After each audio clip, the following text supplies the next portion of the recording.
ఓం హ్రీంకారాసనగద్భితానలసికాం సౌః క్లీం కళాం బిభ్రతీం సౌవర్ణాంబరధారిణీం వరసుదా ధౌతాం త్రినేత్రోజ్వలాం వందే పుస్తకపాశమంకుశధరాం స్రగ్భూషితాముజ్వలాం త్వాం గౌరీం త్రిపురాం పరాత్ ప్రకలాం శ్రీచక్ర సంచారిణి ఓం శ్రీ బెజవాడ కనకదుర్గాదేవ్యై నమః. మనకి ఈ పంచగ్రహ కూటమి ఏర్పడుతోంది మనకి 2026 సంవత్సరంలో ఫిబ్రవరి మార్చ్ ఎండింగ్ వరకు కూడా. రాహు మనకి ఫిబ్రవరి 14 తర్వాత మనకి రాహు కుంభరాశిలో ఉన్నటువంటి ఆ రాహు ప్రక్కకి కుజుడు, రవి, బుధ, శుక్ర గ్రహాలు 4 గ్రహాలు కూడా ఏర్పడి కలిసి ఒకే రాశిలో కుంభరాశిలోకి వస్తాయి. దీన్ని పంచగ్రహ కూటమి అంటాం. ప్రస్తుతం మనకి చతుర్గ్రహ కూటమిలో ఉన్నాం మనం. అంటే ఈ యొక్క రాహు కాకుండా రవి, కుజ, బుధ, శుక్ర గ్రహాలు మకర రాశిలో ఉన్నాయి. ఈ పంచగ్రహ కూటమి, ఈ చతుర్గ్రహ కూటమి ఏర్పడడం వలన మనకి ఒక్కొక్క రాశి వారికి ద్వాదశ రాశుల వారందరికీ కూడా ఒక్కొక్క రాశి వారికి విడివిడిగా ఏం జరగబోతోంది అన్నది ప్రొఫెసర్ డాక్టర్ ముల్లపూడి సత్యనారాయణమూర్తిని నేను మీకు తెలియజేస్తున్నాను. అయితే ఈ యొక్క పంచగ్రహ కూటమి అనగానే ఏమవుతుందంటే 5 గ్రహాలు నేను హెల్ప్ చేస్తానంటే నేను హెల్ప్ చేస్తానంటూ 5 గ్రహాలు 5 డిఫరెంట్ ఐడియాస్ ఇస్తూ ఉంటాయి. దానివల్ల ఏమవుతుంది, మామూలుగా అయితే ఒకళ్ళే ఉన్నారనుకోండి, ఒకళ్ళే వంట ఎలాగో అలా చేసేస్తాం. ఇద్దరు ఉండేసరికి డిఫరెంట్ అవుతుంది. కొంచెం ఉప్పు ఎక్కువని ఈయన ఏమంటాడు, ఆయన తక్కువ అంటాడు ఇట్లా. సో ఎప్పుడైతే ఇద్దరు, ముగ్గురు, నలుగురు, ఐదుగురు పెరిగిపోయారో మన యొక్క రాశి మీద ఫలితాలు అనేటటువంటివి మారిపోతాయి.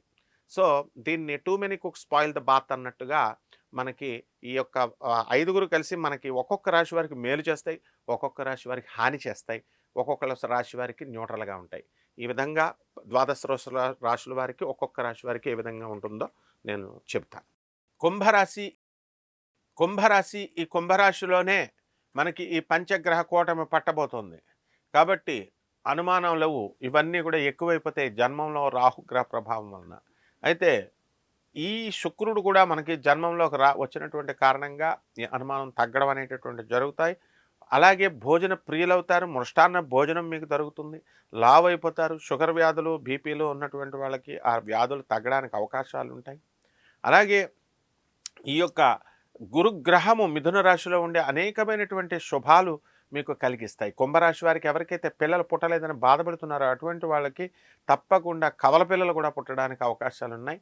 అందువలన ఈ యొక్క పెళ్ళిళ్ళు కావడం లేదని అనుకునేటటువంటి వాళ్ళకి కూడా వివాహాలు జరుగుతాయి. సెకండ్ మ్యారేజీ, థర్డ్ మ్యారేజీలు కూడా, విడో మ్యారేజీలు కూడా కావాలనుకునేటటువంటి వాళ్ళకి వివాహాలు అయిపోతాయి. ఆ విధంగా ఈ కుంభరాశి వారికి అందరికీ కూడా ఏలినాటి శని గ్రహము బాగా ప్రభావం ఎక్కువగా ఉంది. కాబట్టి ఏలినాటి శనిలో మీరు నిందల పాలవడానికి అవకాశాలు ఉంటాయి. అనవసరమైనటువంటి స్నేహాలు మీకు ఎక్కువ అవుతాయి. ఆ స్నేహాల వల్ల మీకు అందరికీ కూడా మీకు అనేకమైనటువంటి సమస్యల్లో మీరు ఇరుక్కుపోవడం జరుగుతుంది. అందువలన ఈ యొక్క మందు పార్టీలు అవన్నీ కూడా ఎక్కువ అవడం ద్వారా మీకు ఆరోగ్యం దెబ్బతినేటటువంటి అవకాశాలు ఉంటాయి. కాబట్టి వీలున్నంత వరకు అవన్నీ కూడా లేకుండా చూసుకోవాల్సినటువంటి అవసరం మీకుంది. అలాగే ఈ కుంభరాశి వాళ్ళకి ప్రమోషన్స్ ఇవన్నీ కూడా రావడానికి అవకాశాలు ఉంటాయి కుంభరాశి వారికి. ఆ విధంగా ఈ కుంభరాశి వారికి పంచగ్రహ కూటమి తర్వాత అద్భుతంగా మీకు ఉండబోతోంది. కాబట్టి ఈ రాశి వారికి అందరికీ కూడా కొన్ని పరిహారాలు చేసుకోవాలి. ఏలినాటి శని కాబట్టి శని జపం చేసుకోండి, శని స్తోత్రాలు చదవండి.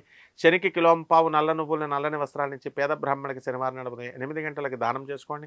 దశ మహావిద్యల్లో ఒకటైనటువంటి మహాకాళి అమ్మవారి యొక్క హోమాన్ని, అమ్మవారి యొక్క జపాన్ని, మంత్రజపాన్ని చేసుకోవడం ద్వారా బ్రహ్మాండంగా ఉంటుంది. రావి చెట్టు చుట్టూ ప్రదక్షిణాలు చేసుకోండి. ఓం శనేశ్వరాయ నమః అంటూ చేసుకోండి. శుభమస్తు.